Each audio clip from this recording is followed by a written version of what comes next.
हरे कृष्णा। श्री एकादशी भाव भक्ति की जननी। तो श्री एकादशी महीने में 2 आती है और श्री एकादशी केवल एक तिथि नहीं है, अपितु साक्षात भक्ति देवी की जननी है।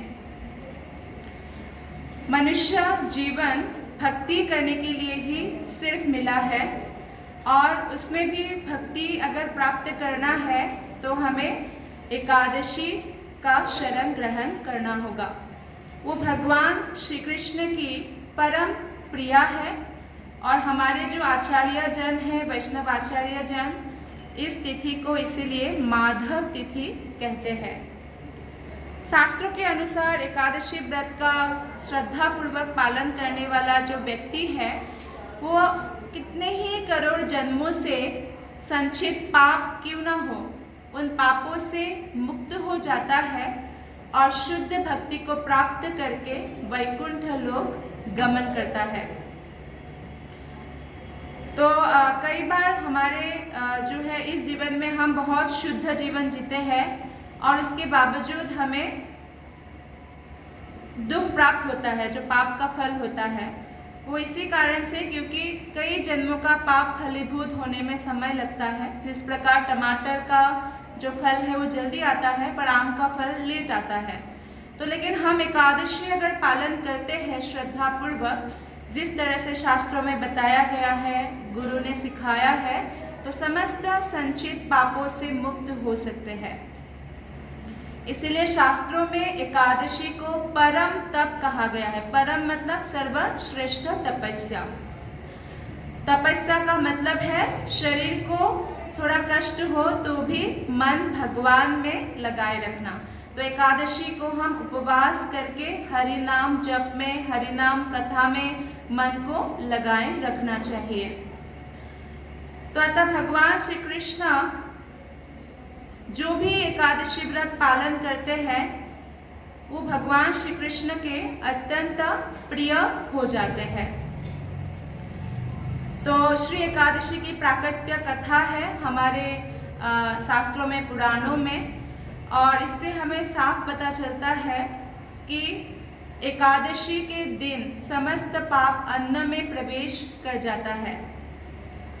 आपने सुना होगा कई लोगों को ये गलतफहमी होता है कि आज एकादशी है, चावल नहीं बनाना, रोटी बनाना। तो इस तरह से चावल नहीं बनाकर रोटी बनाने से आप पाप से मुक्त नहीं हो सकते हैं। अगर हम बहुत ही पायस यानी पुण्यवान की तरह जीवन जी रहे हैं पर अगर हम एकादशी का व्रत पालन नहीं करते हैं तो कई बार ऐसा प्रश्न भी पूछा जाता है कि हमने तो जीवन भर दूसरों की भलाई किया है, फिर हमारे साथ इतना बुरा क्यों हुआ? वो इसलिए क्योंकि एकादशी के दिन अन्न खाने से ब्रह्म हत्या, गो हत्या आदि पाप भी लग जाता है और ये शास्त्र का कथन है। तो इसलिए भले ही कोई भी मनुष्य हो, शूद्र हो, ब्राह्मण हो, वैश्य हो, क्षत्रिय हो, एकादशी के दिन अन्न का त्याग करना चाहिए। एक बार गुरु द्रोण ने जब युधिष्ठिर महाराज और दुर्योधन को कहा अपने से श्रेष्ठ किसी व्यक्ति को ढूंढ के लाओ। युधिष्ठिर को कहा अपने से तुच्छ किसी व्यक्ति को ढूंढ के लाओ, क्योंकि दुर्योधन में बहुत अहंकार है कि वो श्रेष्ठ है और युधिष्ठिर में बहुत विनम्रता है कि वही सबसे तुच्छ है। तो दुर्योधन तो वापस आ गए खाली हाथ, नहीं मेरे से श्रेष्ठ तो मुझे कोई भी नहीं दिखा। और युधिष्ठिर भी वापस आ गए खाली हाथ। युधिष्ठिर ने कहा कि मुझसे भी तुच्छ कोई भी मुझे नहीं दिखा। तो फिर गुरु द्रोण ने पूछा सच में कोई भी नहीं मिला? ऐसा नहीं, दिन जब अंत हो रहा था, संध्या हो रहा था, तो मुझे एक व्यक्ति दिखा जो कुएं से पानी ले रहा था। मुझे लगा वो पानी पीने के लिए ले रहा है, जबकि आज एकादशी है और मैं एकादशी का व्रत पालन कर रहा हूँ, लेकिन ये जो पालन नहीं कर रहा, ये शुद्र था, वो पानी पीने के लिए कुआं से पानी भर रहा है। उस समय एक्चुअली एकादशी जो है व्रत निर्जल पालन किया जाता था, तो ज़्यादातर लोग निर्जल पालन करते थे। तो ऐसा भावना है कि मेरे से तुच्छ है तो मैं उनको पकड़ कर ले जा सकता हूँ। लेकिन वो पानी उठा के जब एक गाय के बछड़े को पिलाया तो युधिष्ठिर के मन में ग्लानि हुई कि मेरा मन कितना डर्टी है कि मैंने ऐसे सोचा, शूद्र हुआ तो क्या हुआ, मैं तो उससे भी नीच हूँ। तो अब आप देखिए कि उस समय शूद्र भी एकादशी का व्रत कठोरता से पालन करते थे। कलयुग ही ऐसा युग है जिसमें ब्राह्मण लोग भी एकादशी का व्रत पालन नहीं करते हैं, कई सारे ब्राह्मण। इसलिए कोई भक्त हो या ना हो, एकादशी का व्रत पालन करना अनिवार्य है। भगवान श्री कृष्ण के भक्त को चाहिए कि अगर संभव हो तो वो एकादशी के दिन कुछ भी भोजन ना करें।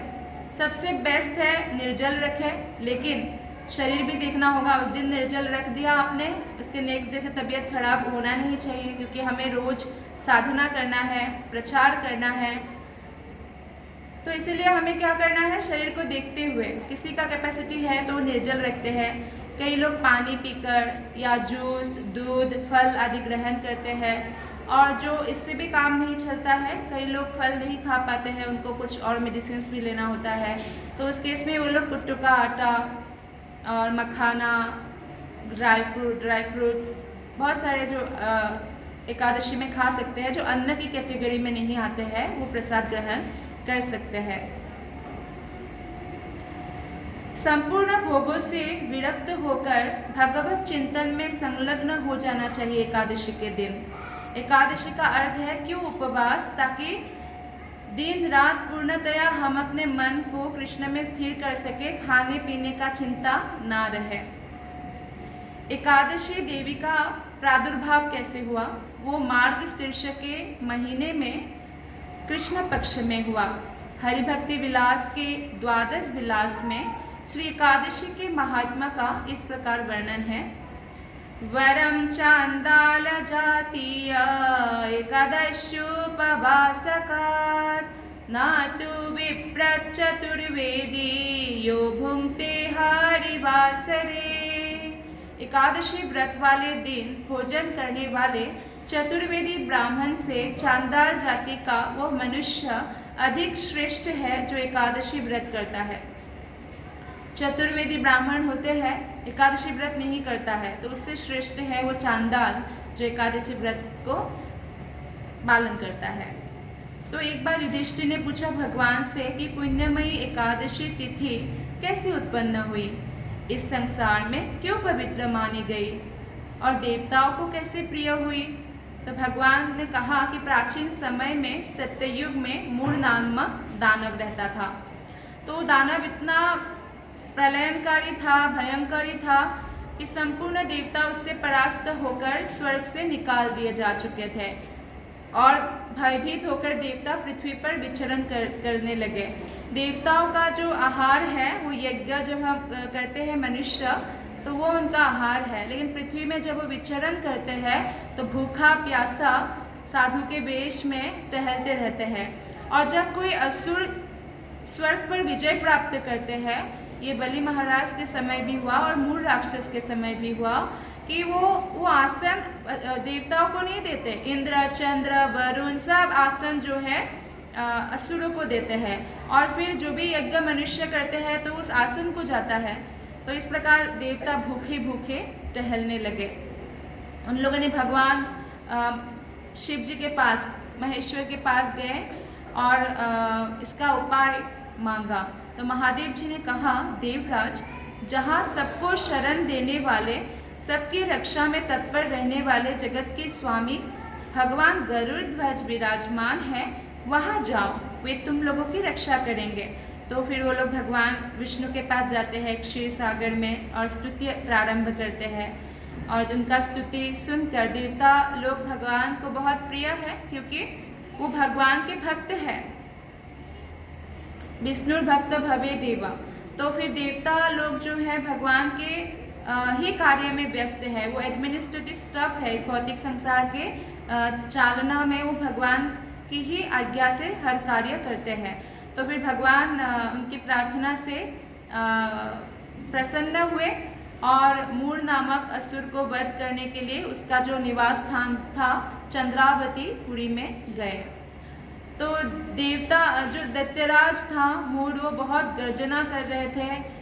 और उसके बाद जो है भगवान विष्णु ने क्या किया, बहुत क्रोधित होकर वो दैत्य सेना पर चक्र का प्रहार किया तो चक्र सेना छिन्न भिन्न हो गए। और फिर भगवान मधुसूदन बद्रिका आश्रम चले गए और वहाँ एक सिंहावती नामक गुफा थी जो 12 योजन लंबी थी। तो उस गुफा में एक ही दरवाजा था, तो भगवान विष्णु उसी में शयन कर रहे थे। तो दानव मूढ़ भगवान का वध करने के लिए षड्यंत्र रच रहा था और भगवान के पीछे लग गए। और वहां पहुंचकर उसने सोचा ये हमारे दानवों को भय देने वाला देवता है, इसलिए मैं इसको मार डालूंगा। तो जैसे ही दानव के ऐसे विचार किया तो भगवान विष्णु के शरीर से एक कन्या प्रकट हुई जो अत्यंत सुंदर, सौभाग्यशालिनी तथा दिव्य अस्त्र शस्त्रों से युक्त थी। और ये कौन थी? एकादशी देवी। तो भगवान विष्णु बोले कि कल्याणी, तुम जो कुछ कहती हो वो सब पूर्ण होगा। तो ऐसा वर पाकर महाव्रता एकादशी बहुत प्रसन्न हुई।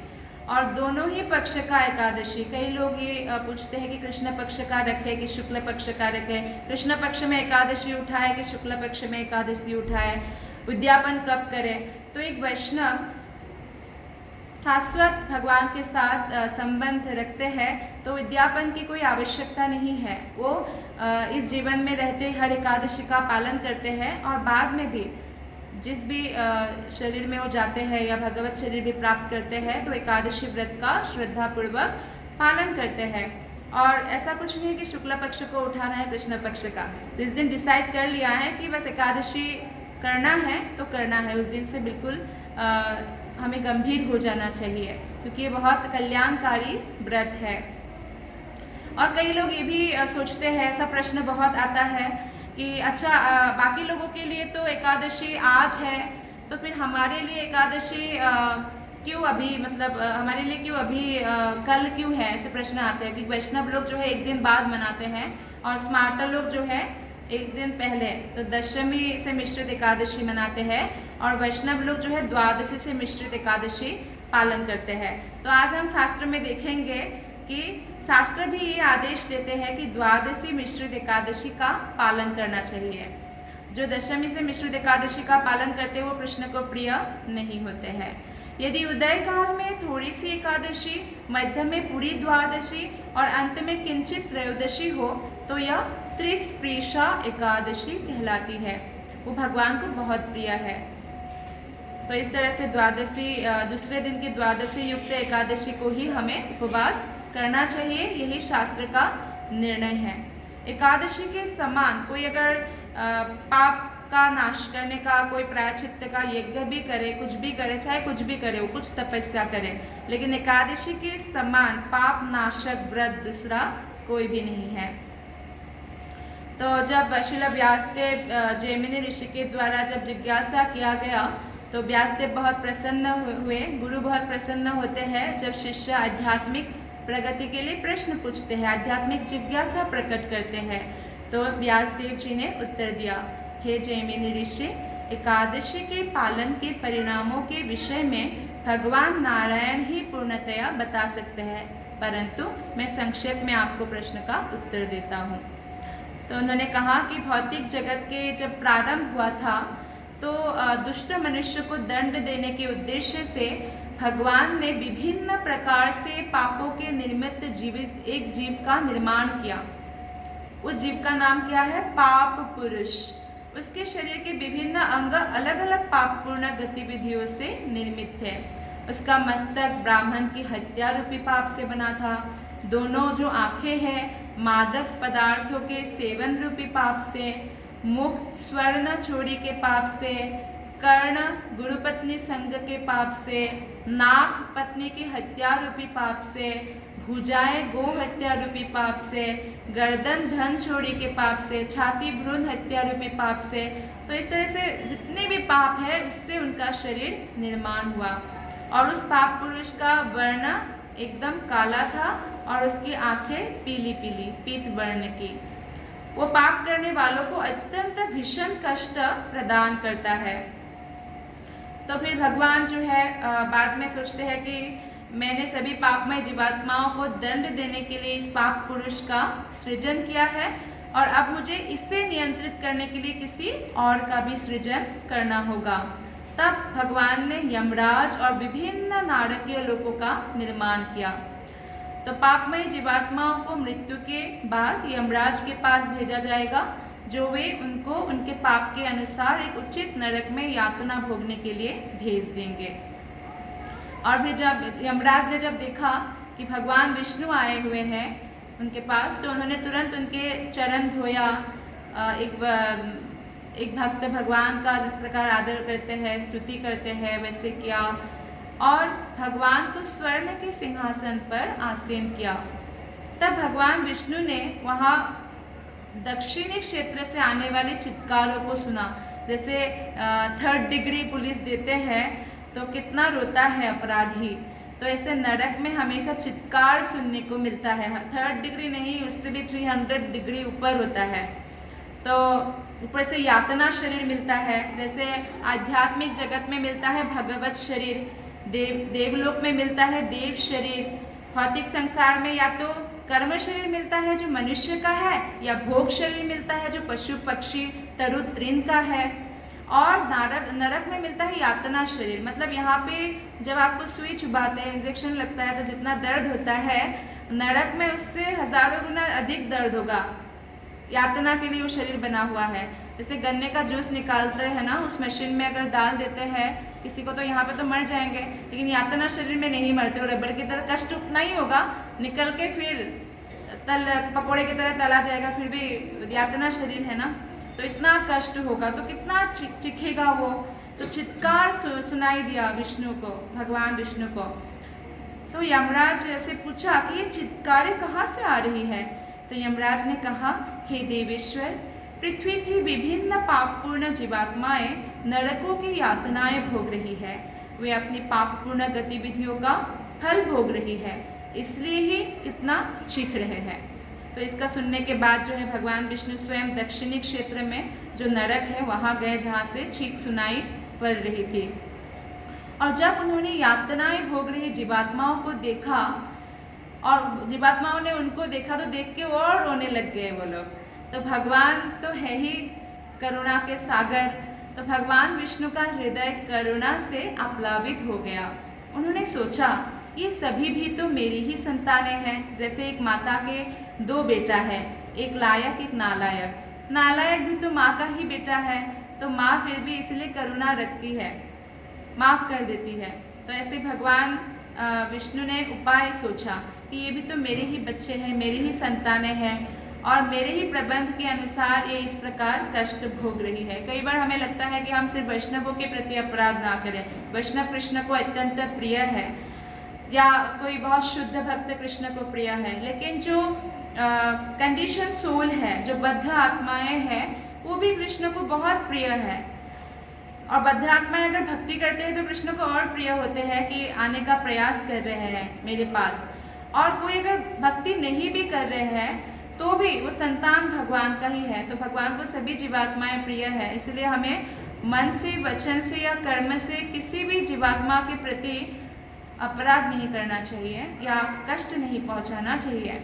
तो ये सब देखकर जो है भगवान करुणा स्वरूप भगवान विष्णु ने अपने दिव्य शरीर से एकादशी को उत्पन्न किया, और उसके बाद सभी पापात्माएं एकादशी का व्रत करने लग गए और शीघ्र वैकुंठ को प्राप्त करने लग गए।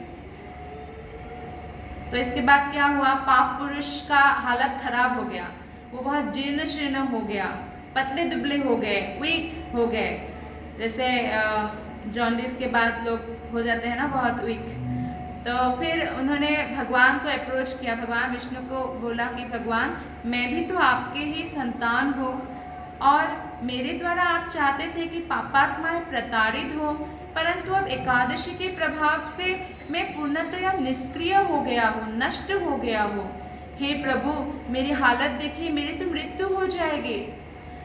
तो फिर उन्होंने और कहा कि किसी भी प्रकार का शुभ कर्म मुझे नहीं बांध सकता, कोई कितना भी शुभ कर्म करे। इस भौतिक संसार में हम है ना, अगर हम कृष्ण भक्ति नहीं करेंगे तो बहुत उपाय है नरक जाने की। फॉर एग्जाम्पल, अगर कोई आपके घर आए, आपको पसंद नहीं ऐसा गेस्ट आए, और आपने सोचा क्यों आया, ऐसे टेढ़ी नज़र से देखा उसके लिए एक नरक है, मच्छर को मारा उसके लिए भी नरक है। तो नरक से बच ही नहीं सकता कोई। लेकिन अगर कोई भी शुभ कर्म कर ले वो, लेकिन अगर वो एकादशी व्रत का पालन करते हैं, कृष्ण भक्ति करते हैं, तभी नरक से बच सकते हैं। अगर आप 5वां स्कंद के अंतिम अध्याय पढ़ेंगे तो आपको क्लियर हो जाएगा कि एक्चुअली कोई उपाय ही नहीं है नरक से बचने का सिवाय भगवान की भक्ति की। तो बोलते हैं एकादशी जो है वो आपके दिव्य शरीर से उद्भूत हुई है, वो मुझे रोक सकती है। तो एकादशी के भय से मैंने भाग कर नरों, पशुओं, कीट पतंग, पर्वतों, वृक्षों, विभिन्न देवताओं, गंधर्व, विभिन्न लोकों में शरण ली, परंतु मुझे एक ऐसा स्थान नहीं मिला जहाँ मैं एकादशी के भय से मुक्त हो सकूं। हे स्वामी, मैं आपसे ही तो उद्भूत हूँ, अतः कृपया मुझे ऐसा स्थान बताइए जहाँ मैं एकादशी के भय से मुक्त होकर निवास कर सकूं। तो भगवान का शरण ग्रहण किया और भगवान से ही प्रार्थना किया कि मुझे भय से मुक्त करे। तो ऐसा कहकर वो दुख हंता भगवान के चरणों पर गिरकर रोने लग गया।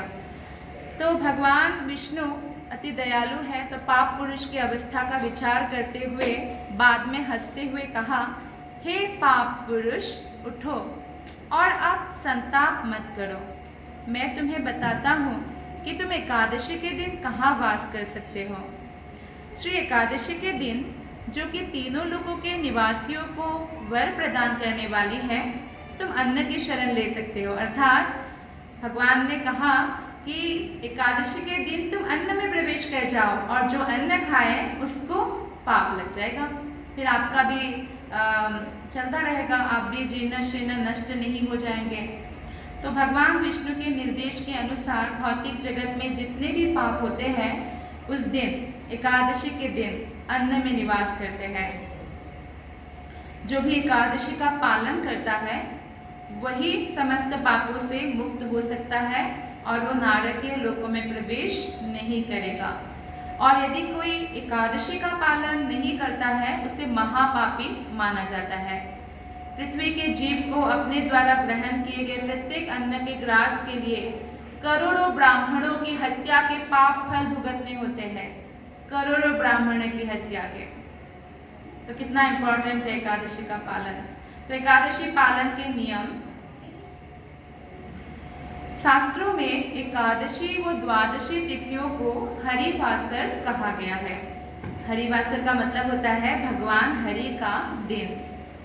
एकादशी के दिन हरि बहुत प्रसन्न रहते हैं और उनकी पूजा अर्चना व्रत भक्ति वे शीघ्र ही अति प्रसन्न होते हैं। जैसे कोई व्यक्ति अगर प्रसन्न चित्त हो, जैसे हमें कुछ चाहिए अपने पिता से या अपने माता से या बच्चों को कुछ चाहिए तो मूड देख के बात करते हैं, या पत्नी को कुछ बात करना है तो पति का मूड देख के या पति पत्नी का मूड देख के बात करते हैं। तो अच्छा मूड होता है तो सब कुछ मिल जाता है, लाइक दैट। तो यहाँ पे भगवान श्री कृष्ण उस दिन बहुत प्रसन्न रहते हैं एकादशी के दिन, और हम थोड़ा सा भी भक्ति करते हैं तो अधिक प्रसन्न हो जाते हैं। अतः एकादशी वो द्वादशी को विशेष रूप से श्री हरि के निमित्त समर्पित होना चाहिए। अत्र व्रतस्य नित्यत्वाद् वस्य तत्समाचरेत् सर्वपापापहं सर्वार्थदं श्री कृष्ण तोषणम्। इस व्रत यानी एकादशी जो द्वादशी से मिश्रित व्रत है, उसकी नित्यता निरूपित होने के कारण इस व्रत को अवश्य करना चाहिए। यह व्रत हमें समस्त पापों को हरण करने वाला है। कृष्ण ने कहा है ना, सर्वधर्मान् परित्यज्य मामेकं शरणं व्रज अहं त्वां सर्वपापेभ्यो मोक्षयिष्यामि मा शुचः। तुम आप मेरे शरण ग्रहण करो, मैं आपको समस्त पापों से मुक्त करूंगा। तो भगवान ने शास्त्रों में हमें आदेश दिया है एकादशी व्रत का पालन करने के लिए, और इस प्रकार भगवान समस्त पापों से मुक्त होने का हमें उपाय बताते हैं। एकादशी व्रत जो है वो नित्य है। एकादशी व्रत की नित्यता में 4 कारण हैं। प्रथम है श्री भगवान श्री हरि का संतोष विधान, यानी भगवान कृष्ण की प्रसन्नता के लिए भक्त एकादशी का व्रत पालन करते हैं। जो कई लोग हैं जो कोई भौतिक फल प्राप्त करने के लिए करते हैं, लेकिन भक्त का ये हरि का संतोष। और दूसरा है शास्त्र में एकादशी व्रत करना चाहिए, इसलिए हमें पालन करना चाहिए, और नहीं करता है जो वो नरक हो जाता है। तो अतः शास्त्र की आज्ञा पालन इम्पोर्टेंट है। तीसरा है भोजन ना करने का प्रावधान, और चौथा है व्रत ना करने पर भजन भक्ति में विघ्न। अर्थात 4 कारण है। तच्च कृष्ण परिणत्वाद् विधि प्राप्तत्वतस्तथा भोजनस्य निषेधाच्च करणे प्रत्यवायतः, यानी कृष्ण की संतुष्टि के लिए करना चाहिए। जब राजा ही हम पर तुष्ट है तो पूरा राज्य ही अपना है। तो भगवान कृष्ण राजा है, उनकी संतुष्टि के लिए शास्त्र में विधान है, इसके लिए भोजन नहीं करना है, और अगर नहीं पालन करेंगे तो भजन भक्ति में विघ्न होगा। इसीलिए मत्स्य पुराण और भविष्य पुराण में भगवान के संतोष विधान प्रीति के विषय में कहते हैं कि एकादशी के दिन निराहार रहकर जो द्वादशी को भोजन करते हैं, शुक्ल पक्ष हो या कृष्ण पक्ष हो, ऐसा व्रत विष्णु को अत्यधिक प्रिय है। और द्वादशी को ये नहीं कि हमें किसी भी समय खाना है, ऐसा नहीं है। और कई लोगों का ये मिसकंसेप्शन रहता है कि एकादशी को शायद शाम को खा सकते हैं। एकादशी भगवान विष्णु के लिए कोई भी व्रत हो, जन्माष्टमी हो, गौर पूर्णिमा हो, रामनवमी हो, नरसिंह चतुर्दशी हो, तो हमें पूरा दिन पूरी रात का व्रत होता है। और एकादशी के दिन खासकर द्वादशी में एक निर्दिष्ट समय होता है जिसको बोलते हैं पारण समय। जैसे आज एकादशी है और कल का समय वैष्णव कैलेंडर में लिखा होगा, और किसी के पास मान लीजिए वैष्णव कैलेंडर अवेलेबल नहीं है तो किसी भी इस्कॉन सेंटर में मिल जाता है, या गूगल में भी टाइप करेंगे। फॉर एग्जाम्पल आप दिल्ली के हैं तो एकादशी कैलेंडर इस्कॉन दिल्ली तो आ जाएगा। तो वो पारण टाइम जरूर ध्यान रखें एक दिन पहले, और निर्दिष्ट पारण टाइम, फॉर एग्जाम्पल आज एकादशी है तो कल पारण टाइम है, पारण करने का समय 7 से 10, तो 7 से 10 में ही हमें पारण करना है। आपने देखा अम्बरीश महाराज जब एकादशी का व्रत किया और दुर्वासा मुनि आए थे और वो स्नान करने चले गए और आए ही नहीं, तो उनको व्रत का पालन करना था। तो उन्होंने सोचा कि व्रत का पालन करना है, लेकिन दुर्वासा मुनि गेस्ट है और ये उनको बुरा लगेगा, हो सकता है दूसरे मुनि को ना भी लगे, दुर्वासा मुनि श्राप दे देंगे और हो सकता है मेरा प्राण भी चला जाए। भले ही मेरा प्राण भी ना क्यों चला जाए, पर एकादशी के प्रति अपराध नहीं कर सकता मैं, क्योंकि एकादशी अगर प्रति अपराध करूंगा तो भक्ति ही चला जाएगा। प्राण चला जाएगा तो कोई बहुत बुरी बात नहीं है, लेकिन भक्ति ही नष्ट हो जाए तो बहुत बुरी बात है। तो इस तरह विचार करके उन्होंने निश्चय किया कि एकादशी का पालन तो करना है।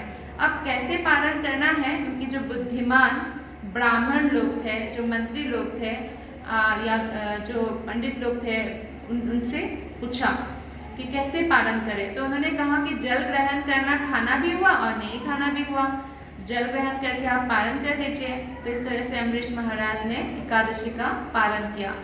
और बाद में आपको पता ही है कि दुर्वासा मुनि के पीछे सुदर्शन चक्र लग गया था, क्योंकि एक महान वैष्णव अम्बरीश महाराज को उन्होंने मारने का प्रयत्न किया, ऐसे बाल उखाड़ा और कृत्य राक्षसी को भेजा मारने के लिए, तो तुरंत सुदर्शन चक्र उनके पीछे लग गए।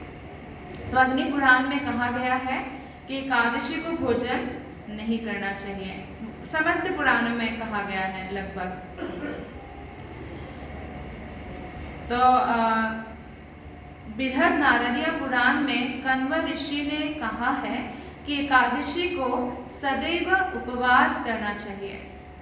अग्नि पुराण में भी कहा है जब तक जीवन है तब तक एकादशी व्रत का पालन करना चाहिए। तो अग्नि पुराण के इस कथन से स्पष्ट हो जाता है, जो लोग बोलते हैं एकादशी उठाएंगे तो उद्यापन बहुत बड़ा होता है ना, क्या करना होगा? उद्यापन करने की कोई आवश्यकता नहीं है। जिंदगी के साथ भी, जिंदगी के बाद भी हम आत्मा है और शाश्वत है। हम हमेशा एकादशी व्रत पालन करेंगे कृष्ण की प्रसन्नता के लिए। तो हमें सदैव एकादशी का व्रत पालन करना है, जब तक जीवन है तब तक, और बाद में अगले जीवन में भी करेंगे। स्कंद पुराण में वर्णित है, देखिए हमें सावधान करने के लिए बताया है मातृहा पितृहा चैव भ्रातृः गुरुः तथा एकादशान्तो यो भुङ्क्ते विष्णुलोकाच्युतो भवेत्। एकादशी में भोजन करने से मातृघाती मतलब मातृ को मारने वाला जो पाप है, पितृघाती भातृघाती गुरु हत्या करने का, इन पापों को भी लगता है, इन पापियों में हमारा गणना होता है। तो इसलिए आप देखिए कि एकादशी पालन नहीं करने का कितना बड़ा नुकसान है। और विष्णु धर्मोत्तर में उल्लेख है कि ब्रह्मचारी गृहस्थो वा, कई लोग ऐसे बोलते हैं अरे एकादशी तो स्त्रियों के लिए नहीं है, एकादशी तो गृहस्थों के लिए नहीं है, या सिर्फ ब्रह्मचारी या सन्यासी के लिए है। ऐसा बहुत मिसकंसेप्शन है समाज में। तो हम शास्त्र से देखते हैं ब्रह्मचारी गृहस्थो वा वानप्रस्थोऽथवा यतिः एकादश्यां हि भुञ्जानो भुङ्क्ते गोमांसमेव हि। ब्रह्मचारी गृहस्थ वानप्रस्थ अथवा यदि जो कोई भी हो, हरिवासर में भोजन करने पर यानी एकादशी के दिन भोजन करने पर गोमांस भोजन होता है,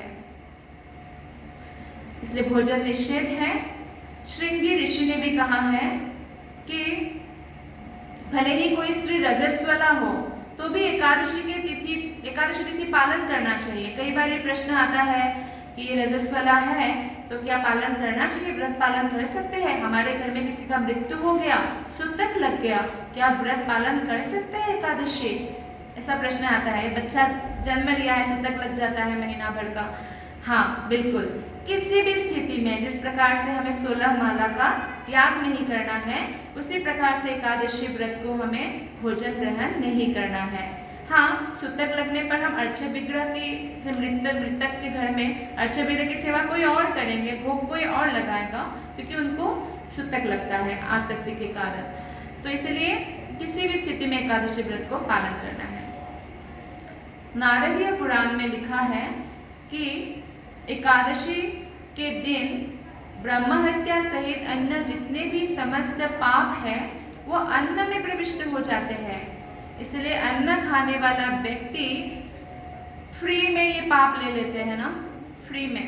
तो इसलिए हमें बहुत सावधानी पूर्वक, जैसे हरिनाम जप करते समय सावधान होते हैं, एकादशी के दिन सावधान रहना चाहिए। सनत कुमार संहिता में कहा गया है, हे मुनि श्रेष्ठ, एकादशी के दिन यदि कोई व्यक्ति श्राद्ध भोजन करता है तो वो प्रत्येक ग्रास में एक एक चम्मच जो खाते हैं, ग्रास मतलब स्पून, तो एक एक खाते हैं, तो पाप युक्त मूत्र एवं मल ही खाता है। अतएव एकादशी के दिन श्राद्ध नहीं करना चाहिए, एकादशी का श्राद्ध द्वादशी को करना चाहिए।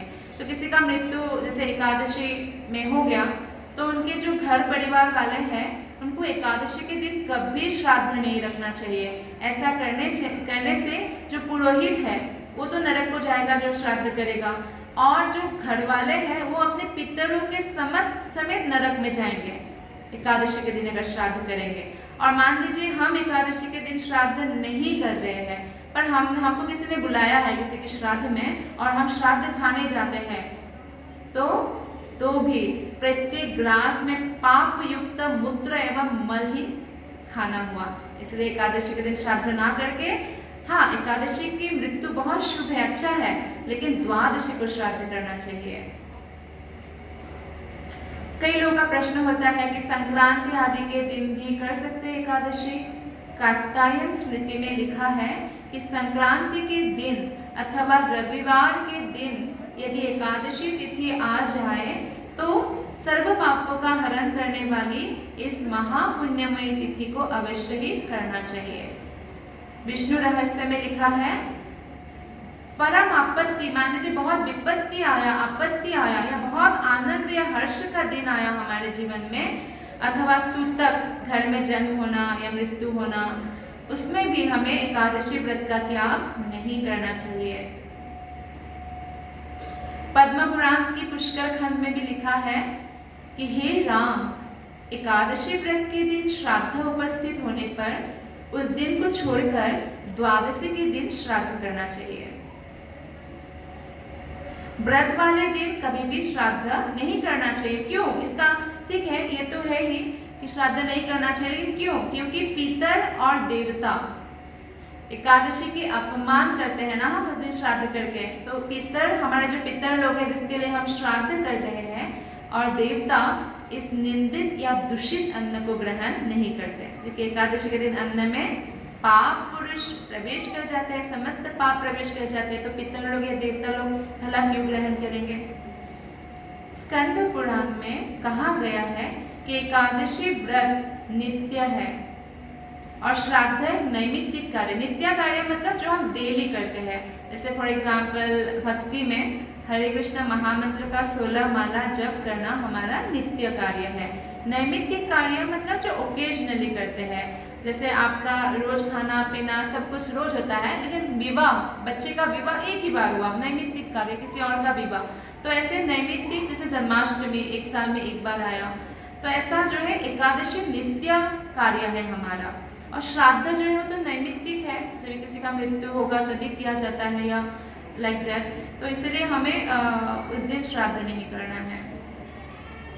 ब्रह्म वैवर्त पुराण में लिखा है, हे राजन, एकादशी के दिन श्राद्ध करने से दाता, भोक्ता एवं प्रेत योनि पितर ये तीनों नरक को प्राप्त होते हैं। तो एकादशी कौन कर सकता है, इस पर प्रश्न हो तो पाद्मोत्तर खंड में शिव पार्वती संवाद में कहते हैं, शिव जी कहते हैं पार्वती जी से, हे वरदायिनी, समस्त वर्ण, समस्त आश्रम, समस्त स्त्रियों को एकादशी के दिन अवश्य ही व्रत उपवास करना चाहिए, और इसमें तनिक भी संशय नहीं है। कई सारे ऐसे जगहों पर है जहाँ पे बोला जाता है कि विधवा लोग जो है वो लोग करे एकादशी, बाकी लोग नहीं भी करे तो कोई बात नहीं, तो स्त्रियों में ऐसे कहा जाता है। तो ये सब गलत फहमी है, एकादशी सबको करना है और इसमें किसी को भी रिहाई नहीं है। कात्यायन स्मृति में कहा गया है कि कौन से लोगों को व्रत करना चाहिए। अष्टवर्षाधिको मर्त्यो अपूर्णा शीतवत्सरः एकादश्याम् उपवसेत् पक्षयोरुभयोरुपि मतलब 8 साल के वर्ष के जो कम बच्चे हैं वो एकादशी व्रत ना भी करें तो कोई बात नहीं है, उनको पाप नहीं लगेगा। या 80 साल के ऊपर जो वृद्ध है वो एकादशी व्रत ना भी पालन करे तो कोई बात नहीं, लेकिन भक्त लोग करते हैं, मृत्यु तक करते हैं, और बाकी जो ग्रहण कर सकते हैं फलाहार वो ग्रहण करते हैं, और बच्चों को भी कराते हैं। यहाँ पे कई माताएं हैं जो अपने बच्चों को भी, जैसे श्यामारानी माता जी सुचा वो भी 1-2 साल का ही है, तो मैंने पूछा था कि ये नहीं खाता क्या अन्न? नहीं, व्रत पालन करता है। तो 1 साल के बच्चों का भी माता कराते हैं, और वेराइटीज ऑफ डिश बना सकते हैं। जैसे ये श्री एकादशी भाव भक्ति की जननी पुस्तक है, कैसे बनाना है इसके बारे में भी बताया गया है। तो एकादशी पिज्जा बन सकता है, एकादशी डोसा भी बन सकता है, एकादशी क्या नहीं बन सकता है, सारा आइटम भक्त जो है अपनी बुद्धि को कृष्ण भक्ति में कैसे उपयोग करना है और बच्चों को भी कृष्ण भक्ति में कैसे लाना है, इस तरह से युक्त वैराग्य का प्रैक्टिस करवाते हैं। तो ये बेस्ट है, लेकिन फिर भी 8 साल के 80 साल के जो लोग हैं 8 वर्ष से 80, उनको तो करना ही करना है एकादशी व्रत। नारद पुराण में वर्णित है कि राजा रुक्मांगद ने भेड़ी द्वारा अपने राज्य में घोषणा करवा दी थी कि 8 वर्ष से 80 वर्ष तक कोई भी व्यक्ति जो एकादशी के दिन भोजन करेगा वो पापी मेरे द्वारा बद्ध होगा अथवा मार दिया जाएगा या उसको देश से निकाल दिया जाएगा। जैसे भारत के बाहर ऐसे कई देश हैं, तो वहाँ पे जैसे मान लीजिए उनका महीने भर का व्रत होता है, तो उस व्रत में अगर किसी ने पानी बाहर पी लिया तो उनको जेल हो सकता है, क्योंकि सबका पानी होता है, दिन भर में पानी नहीं पीना होता है, जैसे रात को वो लोग खाते हैं। तो इतना कठोरता से वहाँ के राजा लोग इस उनके महीने भर का व्रत का पालन करवाते हैं। तो ये जो राजा रुक्मांगद है, ऐसा होना चाहिए राज्य में कि एकादशी का व्रत पालन करना कंपलसरी, नहीं तो जेल। इससे ये मतलब इम्प्रैक्टिकल लगेगा, लेकिन ये हमारे कल्याण के लिए है।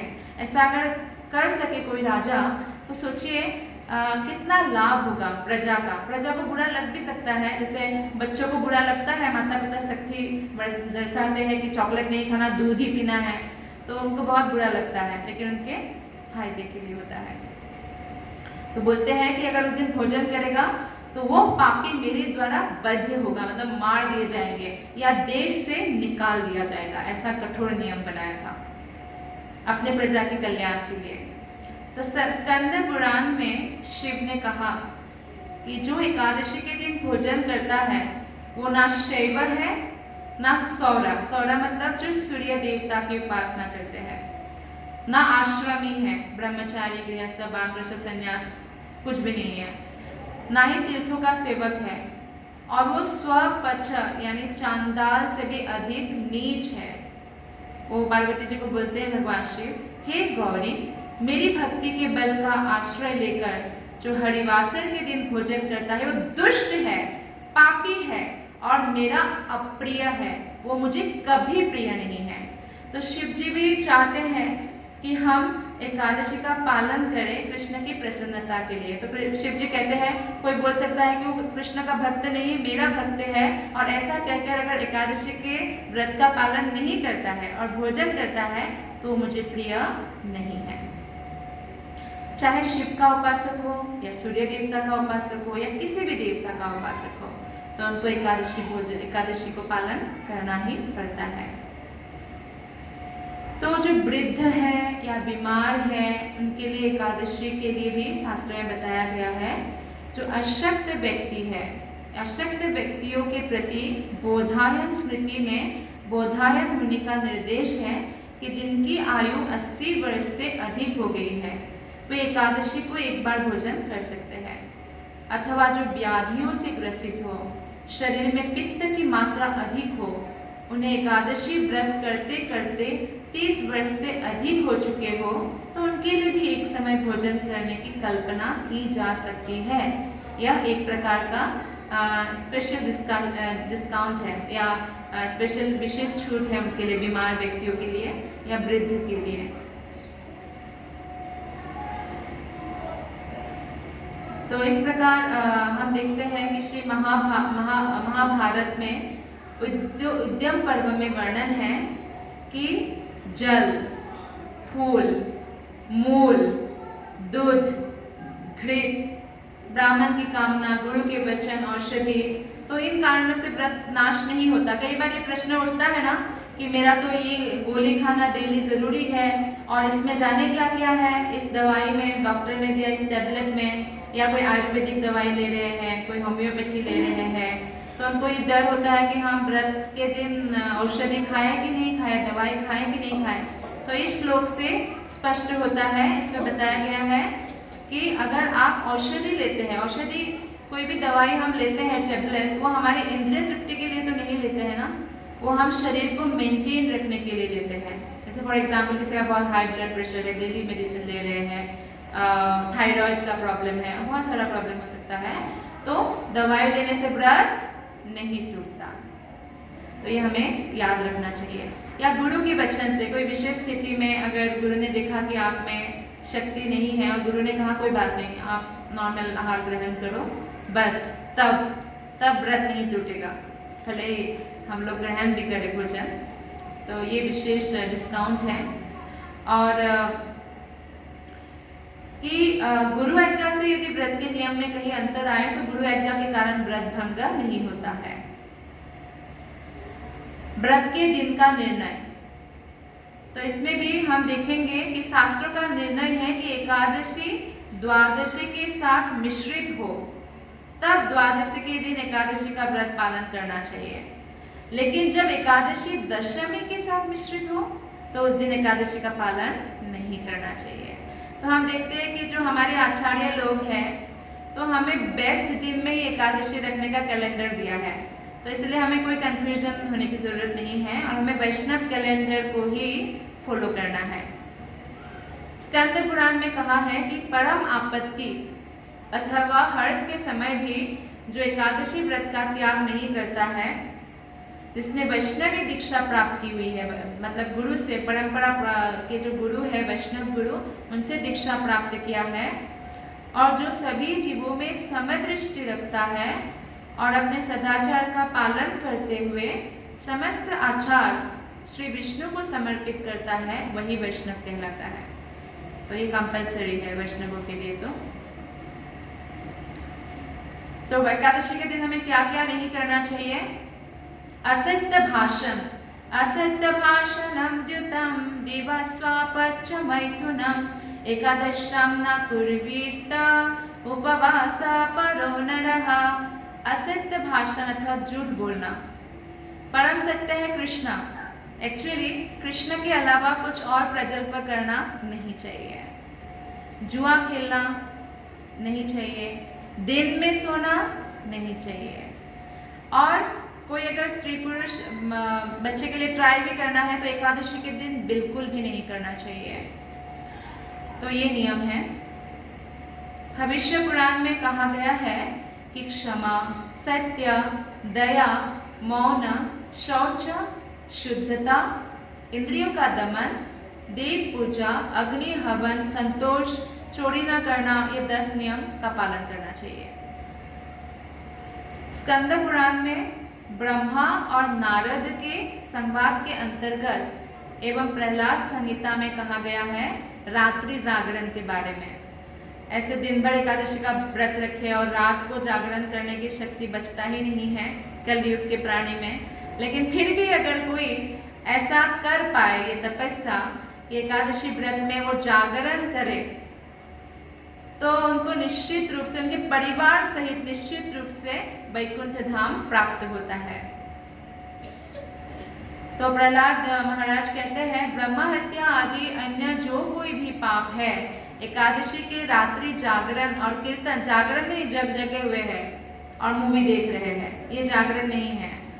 जागरण का मतलब कीर्तन करना, जप करना, भागवत का पढ़ना, श्रवण करना, ये हो सकता है। तो इसलिए ऐसा करने से पाप सारे खंड खंड होकर नाश हो जाते हैं।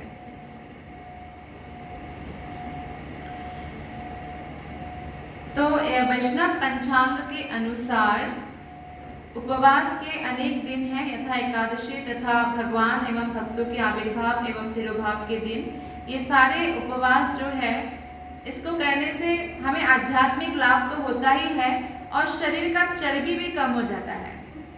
भक्ति में अगर शरीर ज़्यादा बड़ा हो जाता है तो हम निष्क्रिय और आलसी बन सकते हैं। तो इसलिए अधिक, जैसे अभी आप सब लोग जैसे प्रसाद लेके बैठे हैं, तो मैं देख पा रही हूँ बहुत लोगों को नींद आ रही है। मैं लेक्चर दे रही हूँ इसलिए नहीं आ रही है, लेकिन आती है। मैंने भी अनुभव किया है। तो ऐसा होता है पेट भरकर खाए तो एकादशी के जिस दिन जब हम खाएंगे ही नहीं तो नींद ही नहीं आएगी। और आप सबको भी एक्सपीरियंस होगा जो निर्जल एकादशी के दिन निर्जला करते हैं भयंकर गर्मी में, तो मुझे तो नींद भी नहीं आती है, क्योंकि एक तो इतनी गर्मी होती है, और जैसे खासकर मैं हॉस्टल में ऐसे पढ़ाई करती थी तो वहाँ पे तो रात भर कूलर के पानी डाल डाल के रहते थे, क्योंकि इतनी गर्मी होती है, सिर्फ पंखा मिलता है। जैसे दिल्ली की गर्मी, कितना गर्मी है, तो आपको भी एक्सपीरियंस होगा। कुछ खाए नहीं तो नींद भी नहीं आती है, तो फिर रात्रि को जागरण ही करना है तो कीर्तन ही कर लेते हैं, जप कर लेते हैं। तो इस तरह से एकादशी के रात्रि हम जागरण कर सकते हैं, क्योंकि अधिक खाने से हमें नींद आती है। तो श्री विश्वनाथ चक्रवर्ती ठाकुर के अनुसार तपः का अर्थ है एकादशी जैसे व्रत रखे जाए जिनमें मनुष्य अन्न तथा बीज फलियां आदि मास में 2 बार नहीं खाता है। और श्री विग्रह का पूजा करने के लिए भी बहुत अच्छा दिन है। तो कई लोग रोज तो पंचामृत से अभिषेक नहीं कर सकते ना, पंचामृत से अभिषेक नहीं करके जल से, नॉर्मल जल से वो समस्त पवित्र नदियों का आवाहन करके भगवान का अभिषेकम करते हैं। लेकिन एकादशी के दिन ये विशेष तिथि है, उस दिन हम अर्चा विग्रह के भी पंचामृत का अभिषेक हम अगर कर सके तो अर्चा विग्रह पूजन के लिए बहुत ये तिथि उपयुक्त है, सबसे ज्यादा उपयुक्त कहा गया है।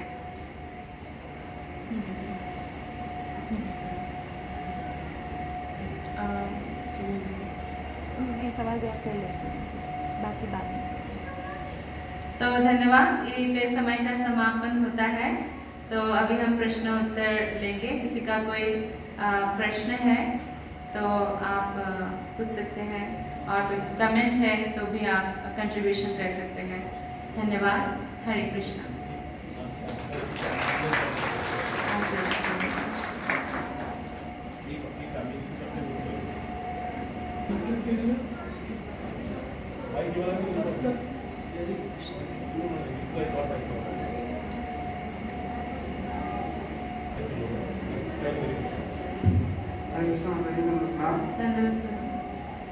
मेरा क्वेश्चन ये है कि मेरे फादर अभी 2 साल पहले गुजरे थे, बट उनका जो जैसे तिथि के अकॉर्डिंगली श्राद्ध एकादशी को पड़ता है।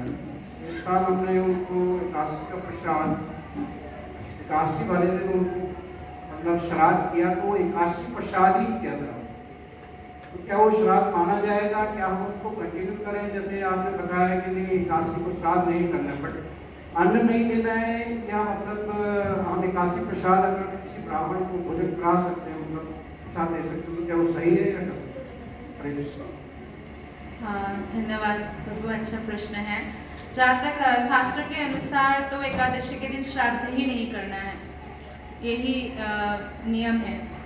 तो हमें द्वादशी के दिन करना चाहिए, और ऐसे भी एकादशी से भी बड़ा द्वादशी को माना जाता है। तो अगर हम द्वादशी को श्राद्ध करें तो अच्छा रहेगा। श्राद्ध एकादशी को हम छोड़ देना चाहिए। धन्यवाद। हरे कृष्ण। हरे कृष्ण। धन्यवाद। जैसे हम अन्न तो ले लेते हैं द्वादशी को, पर जो पारण का समय होता है वो कुछ विशेष होता है कि हमें उसी समय में कुछ अन्न लेना ही होता है? द्वादशी के दिन जो पारण का समय होता है उसी समय हमें व्रत खोलना होता है। तो ऐसा ज़रूरी नहीं कि हमें फुल प्लेट खाना ही है, तो जैसे जगन्नाथ जी का प्रसादम लेकर भी व्रत खोल सकते हैं, या कई बार जैसे दूसरा व्रत भी मिश्रित हो गया, जैसे दूसरा व्रत भी है, तो जैसे अम्बरीश महाराज ने जल लेकर भी व्रत का पालन किया था, क्योंकि वो निर्जल थे, लेकिन अन्न ग्रहण कर सकते कुछ ना कुछ उस समय। बाकी आप बताइए। मैं पूछ रही थी उस समय में जो अन्न लेते हैं वो समय विशेष होता है?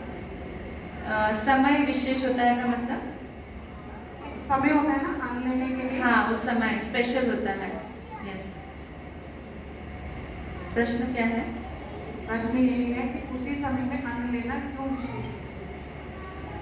क्यों मतलब हम तो अन्न लेते ही हैं, हाँ। तो उस समय में हमें अन्न लेना क्यों जरूरी होता है? व्रत को खोलने का वो समय है शास्त्रों के विधान के अनुसार, इसीलिए आवश्यक है कि उसी समय हम कुछ ग्रहण करें और व्रत को खोलें, व्रत को तोड़ें, इसीलिए।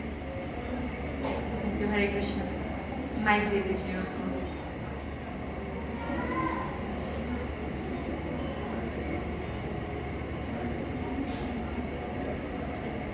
हरे कृष्ण। हरे कृष्ण। अगर पारण के टाइम पे आप नहीं होते हैं फिर और यस यस, तो वो पाठ हमारा आया नहीं समय के अभाव के कारण।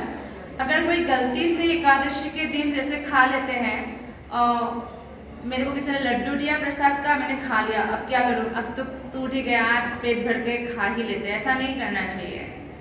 तो इसके लिए पश्चाताप करना चाहिए और उस दिन का पूरा दिन का व्रत रखना चाहिए, और उसके बाद नेक्स्ट द्वादशी के दिन भी पूरे दिन का व्रत रखे। त्रयोदशी के दिन द्वादशी के पारण समय में पारण करना चाहिए, और ऐसे व्यक्ति को जरूर पांडव निर्जला एकादशी को निर्जल एकादशी पालन करना चाहिए। अगर वो वृद्ध, अशक्त या बीमार नहीं है, जवान है, कर सकते हैं तो करना चाहिए, क्योंकि उन्होंने एकादशी के दिन अन्न गलती से भी ग्रहण किया है। तो या पारण करने का समय, जैसा कि प्रभु जी ने कहा कि आपका बीत गया, तो उसके भी प्रायश्चित में आपको एक दिन और व्रत करना चाहिए। तो इसीलिए ये विधान है, तो इसका हमें सख्ती से पालन करना चाहिए, और इसको अवॉइड करना है तो हमें एकादशी के दिन पूरा सावधान रहना है। और द्वादशी का पारण टाइम जैसे कभी कभी तो 3-4 मिनट्स का होता है, सुबह 4 बज के इतने मिनट से इतने मिनट तक, तो भी भक्त जगकर पूरी तरह से सावधान होकर व्रत खोलते हैं, क्योंकि ये इतना आवश्यक है कि एकादशी के प्रति हम किसी भी प्रकार का अपराध नहीं कर सकते हैं। और कोई कमेंट या प्रश्न है? इस माता जी को माइक दे दीजिए प्लीज। बोल सकते हैं, मैं सुनाई देगा तो।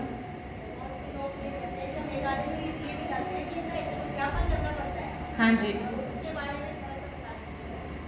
हाँ, माता जी का कहना है कि बहुत सारे लोग एकादशी इसलिए नहीं करते कि हमें एकादशी का उद्यापन करना पड़ता है। तो ये हमने आज पढ़ा भी कि एकादशी जीवन के अंत तक चलता रहता है। हम कृष्ण की प्रसन्नता के लिए एकादशी रखते हैं। तो भागवत धर्म में एकादशी का कोई उद्यापन का विधि नहीं है, और इसमें भी जो महाराज ने बुक में लिखा सारे शास्त्रों को रिसर्च करके, तो उद्यापन की आवश्यकता नहीं है। ये व्रत नित्य कार्य है, नैमित्तिक कार्य नहीं है। तो इसलिए हमें एकादशी का नित्य पालन करना चाहिए। धन्यवाद माता जी। हरे कृष्णा। और कोई प्रश्न या कमेंट है? यस, माइक दे दीजिए प्रभु।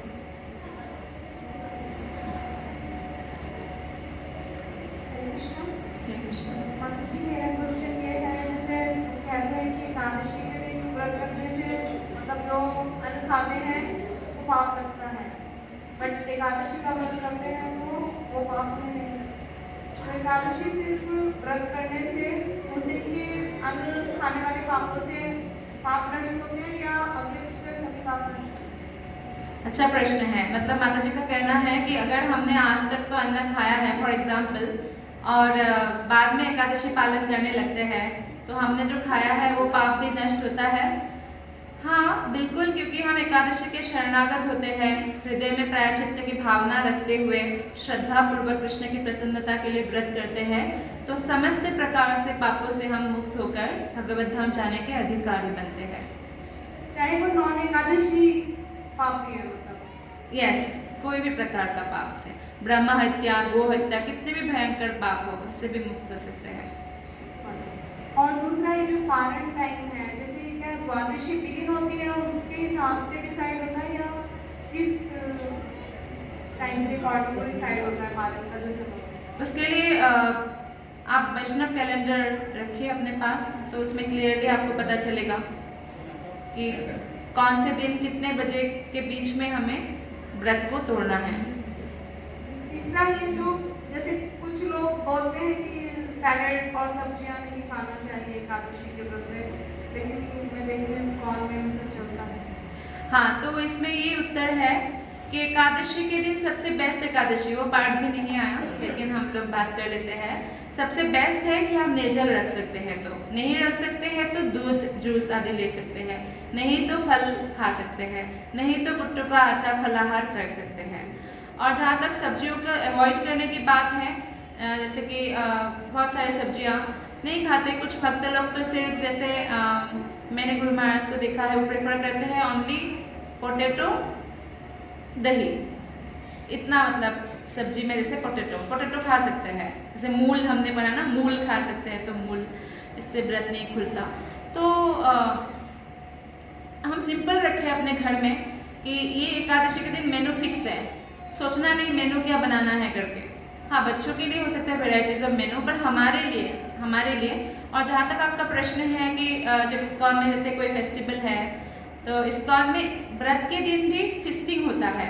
जैसे फॉर एग्जाम्पल आज संडे है और संडे के दिन भक्त लोग आएंगे कथा में, ज़्यादातर ऑफिस बंद है तो उसी दिन मिलता है समय, तो वो लोग आए हैं तो हम उनको रूखा सूखा भोजन नहीं दे सकते हैं ना, तो उनको कुछ स्वादिष्ट और विभिन्न प्रकार का व्यंजन देना होगा जो एकादशी के रूल के अनुसार हो, अन्न नहीं हो, है ना, जैसे सब्जियां अन्न नहीं है, तो उनके लिए ऐसा किया जा भी सकता है। तो इसलिए मंदिर का वो अलग है, या कोई सेंटर या प्रीचिंग के पर्पज से वो अलग है, या इवन गुरु भी अगर आए घर में तो गुरु के लिए भी एक शिष्य क्या नहीं करेंगे, वो 50-50 व्यंजन एकादशी प्रसादम बना लेंगे, क्योंकि गुरु जो है कृष्ण के ही प्रतिनिधि है और कृष्ण ने कहा है कि मेरे समान ही उनका सम्मान होना चाहिए।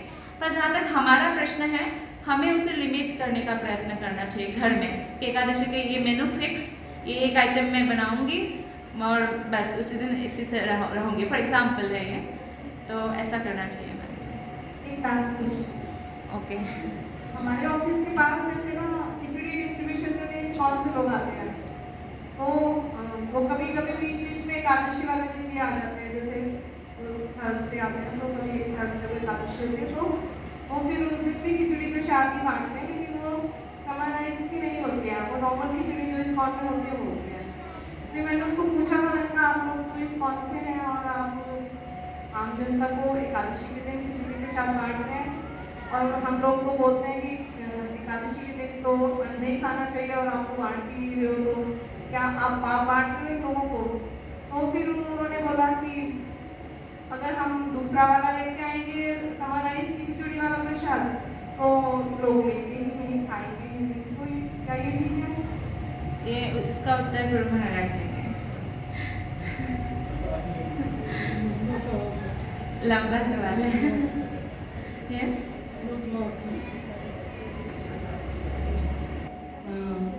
फास्टिंग के दिन अलाउ की है, जैसे कि जन्माष्टमी हम वैनकुट में मनाते थे, तो गोरे लोग और हमारे हिंदुस्तानी भी तो सबके लिए ग्रेन प्रसाद होता है, क्योंकि प्रैक्टिकल नहीं है। तो कई प्रैक्टिकल चीज़ें हैं प्रचार के लिए, तो we can bear the role